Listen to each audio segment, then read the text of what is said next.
All right, everybody. Today we're going to talk about some of the reactions in the world outside of Europe to World War One and how things are going to fundamentally start changing in the world after World War One, leading up to World War Two. All right, so this is the world after World War One. So, a lot of colonies helped fight in World War One. So Africa, we've been talking about imperialism leading up to World War One, about European countries taking over weaker countries. Well, most African countries were controlled by European countries somewhere. All right, leading up to World War One. During World War One, these European countries needed a ton of help. Desperately needed people to come help them out and help them fight in the war. That a lot of these African countries who didn't want to be controlled by Europe were promised, hey, if you guys will come help us fight here in World War One, after World War One, you're going to have more freedom. You're going to have more rights. We're going to treat you as equals. Because of that, there is tons of African countries that come to the aid of France and England during World War One in the hopes, because they've been promised this, that when the war is over, that they will have more freedom and best case scenario, they're left alone. Not surprisingly, England is going to break this promise. England and France and the other European countries are very much going to break this promise. So after World War One, all the African countries are like, hey, remember, we went and helped you out. What you going to give us? And England responds by just putting these places on lockdown. Because they had no desire whatsoever to actually help these people or to give them any more rights. They just manipulated them during World War One in order to get exactly what they wanted. It's completely messed up and it's completely awful, but it's exactly what happens. South Africa is probably the most extreme example of this. So South Africa is literally, as the country is the southern tip of Africa. People have to sail around it to get to India and China and these other places to get spices and food and silk and things like that.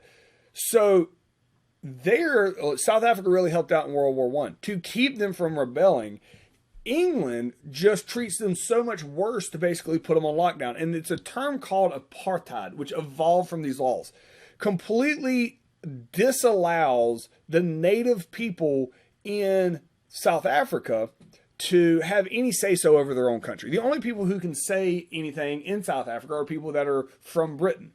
So South Africa, which is an African nation, so it's a black, large population, almost exclusively black population in South Africa of native-born people there, that society is almost completely ruled by white people in a society of the vast majority are black people. And it's called apartheid. The difference in apartheid and segregation in the United States is in segregation, and they're equally bad to the group that's being discriminated against. But the reason apartheid is crazier than segregation, even though they're equally morally reprehensible, is in apartheid, you have a minority holding down the majority, which is what South Africa.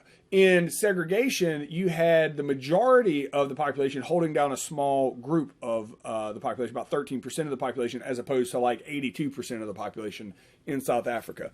But the African countries realized real quickly they were not going to be treated fairly, and there's going to be growing hostilities in Africa after World War One because of how Europe broke a lot of their promises to them.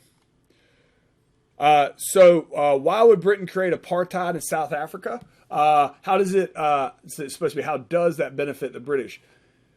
By shutting down any request for more rights, England can control the country. England likes control of the country because they can control all the imports and exports that go around the southern tip of Africa, and everybody stops in South Africa. This is very lucrative in their location. And if you allowed South Africa to run South Africa, England would lose their hold on that. So they are going to take away people's rights just to make more money for profit. This is Marcus Garvey. We talk about him in American history as well. He is a big movement for African countries to be able to be treated as their own, and he's influential in American politics as well. All right, Gandhi. Don't know if you guys have familiar with Gandhi. So Gandhi is in India.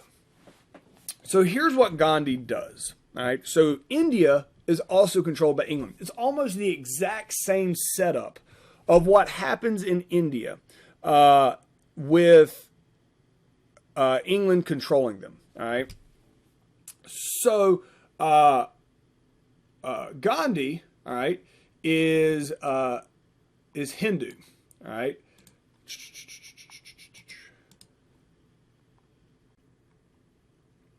So a lot of India was Hindu. All right. So it's a very unique story with Mahatma Gandhi. So Gandhi, all right, before World War One, India is controlled by England. Well, England promises India the same thing they did to Africa. If you help us out in World War One, we're going to give you your freedom. We're going to let you be your own country. All right, which is exactly what India wants to do. So they help out in World War One, just like in Africa. Europe shows up, England in particular here, and completely just, nah, that's not going to be a thing. We're going to keep controlling you. There is a huge resistance in India, which has like 1 billion people in India. Huge resistance in India against the English control. So they're completely against this whole idea. And it's led by Mahatma Gandhi. Mahatma Gandhi wants India to be left alone. And England doesn't want it. There are tons of great stories on Mahatma Gandhi. One of the coolest ones is, so salt is the main reason that England wants India, is because India has tons of salt mines. All right. What was crazy is that everybody there in India works in the salt mines, but it's basically England takes it and they sell it to everybody else. England ends up as putting the hammer down on India after this. One of the famous stories of Gandhi, of how he's able to organize an entire country against England and does it in a non-violent way. Martin Luther King Jr. in America will end up seeing what Gandhi does and copies that in large amounts. So England ends up saying the only way you can get salt is you have to buy it from England. That's like one of the jerk moves England does after World War One, and after India's already mad at England. So they say you have to buy it from England. The salt they are mining, they give to England and then have to buy it back from England. And Gandhi's like, no, we're not buying something from you that is super like prevalent here. We can just get it ourselves. England's like, no, you can't. I own every salt mine in India. You are not allowed to get salt out of any mine. There is no way you can get salt unless you buy it from England. And they're like, so there. So Gandhi, he does this thing called a salt march. And there's a lot of cool stories with Gandhi, but this one's the most impressive. He's like, oh, really? Fine. So him and thousands of followers are going to march to the ocean. Right? I mean, it's they're not next to the ocean where they start and they walk hundreds of miles to the ocean to get buckets of water, of salt water, the water evaporate and get salt that way. It is just, it's not that they're like getting a bunch of salt that way, but it is showing we will walk hundreds of miles, do 1,000 times more work to get salt before we will buy it from somebody who has stolen it from us. That type of passive aggressive, the non-violent protest really catches on in India and eventually is what is going to allow India to gain their independence from England. And Mahatma Gandhi is a big part of that. But again, India loses their temper passive aggressively without violence for the most part with the following of Gandhi against England, because England just treats them so badly after they had been promised so much in World War One. So what was the primary motivation for Indians who decided to help the Allies in World War One? Very similar to what it was in Africa. They're going to help out England and France in World War One because they are promised their freedom. They are promised that if you help us out in World War One, we're going to let you do your own thing afterwards. And then they immediately turn around and stop doing that afterwards. And India's like, nah, we're going to aggressively fight against this thing.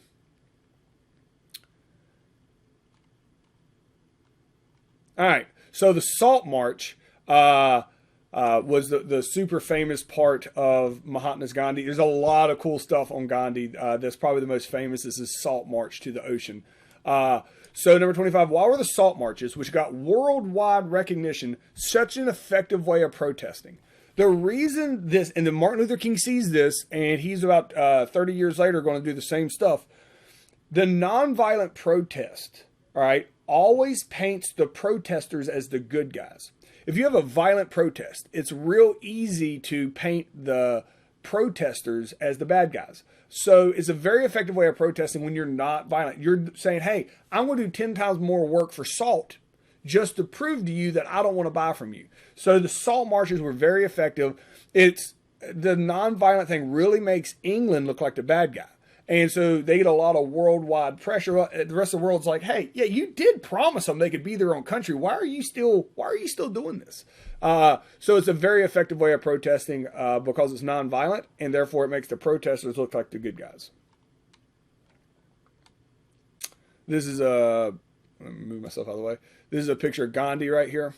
Yeah, there's so many cool stories on Gandhi, whole classes on Gandhi of the stuff that he does.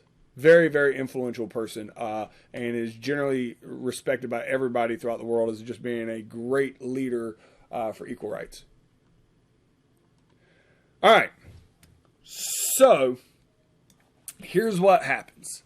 This is a big chunk that's going to lead to World War II. So in America, everything was going great in the 1920s financially. Everybody was making money. Well, Europe was kind of struggling. So Germany was borrowing money from America because they had no way of paying back these war reparations. They were borrowing money from America to pay back England and France. England and France were taking that money, all right, and they had to pay back America from all the stuff they borrowed during World War I. So it's a circle. So America pays Germany, Germany pays England and France pays back to America. What ends up happening is everybody's economy is connected to the American economy, which is fine in the 1920s because America is making bank. However, if the American economy collapsed, it would cause everybody's economy to collapse. So that happens in 1929. The American stock market, and we'll talk about it in American history in detail. The American stock market went kablooey. The stock market crashed. A large portion of the money in America just went poof, gone. It was just gone. And it completely wrecked the United States economy. Like there's just people have never heard of the stock market lost their jobs. People are starving to death in the streets. It's just absolutely pandemonium. What makes it even worse is the rest of the world was dependent on the American economy. So when the American economy tanks, everybody's economy tanks, and everybody around the world is just devastated. Right? It just wipes everybody out. Every country on earth, on top of the Treaty of Versailles with all that hostility, desperately need a strong leader to come out and fix it. So America, we're going to get a president named FDR who promises, Franklin Delano Roosevelt, who's going to come out and promises to fix everything in the Great Depression. Every country gets a strong leader. Vladimir Lenin is going to pass away, and Joseph Stalin is going to come out in Russia. Joseph Stalin is very much a dictator and promises to fix things, and his people support having a dictator because, hey, he promises to fix things. When people are desperate, this is what allows Benito Mussolini to rise to power in Italy because he promises he's going to fix everything. So people are fine with that dictator. Adolf Hitler is going to rise to power in Germany because he promises he can fix the German economy. Every country starts getting these crazy guys that rise to power. The FDR is not crazy, but he is one of the more powerful presidents that we've had. These guys rise to power in response to the Great Depression because they're promising a very desperate population they can fix it. When these guys get in their positions, combined with the existing hostilities left over from the Treaty of Versailles, the Great Depression is very much a catalyst, something that is going to cause and speed up World War II. Because when you get all these guys in power, it's not going to take long before they're going to start getting really aggressive with each other, and it's going to get out of hand. But the Great Depression happens at the end of the 1920s, destroys everybody's economy, and this allows for really extreme people to rise to power in these European countries that already dislike each other. So, number 26, how did the Great Depression, which began in America, lead to a worldwide depression? Because everybody's country was connected to America. Everybody was dependent on America. So when America shut down, it's going to force their governments to shut down as well, which is going to allow these dictators to rise to power because everybody desperately needs somebody who can fix it. And all the guys that rise to power claim that they can fix it. And we're going to start talking about that in detail in the next unit of how these guys rise to power.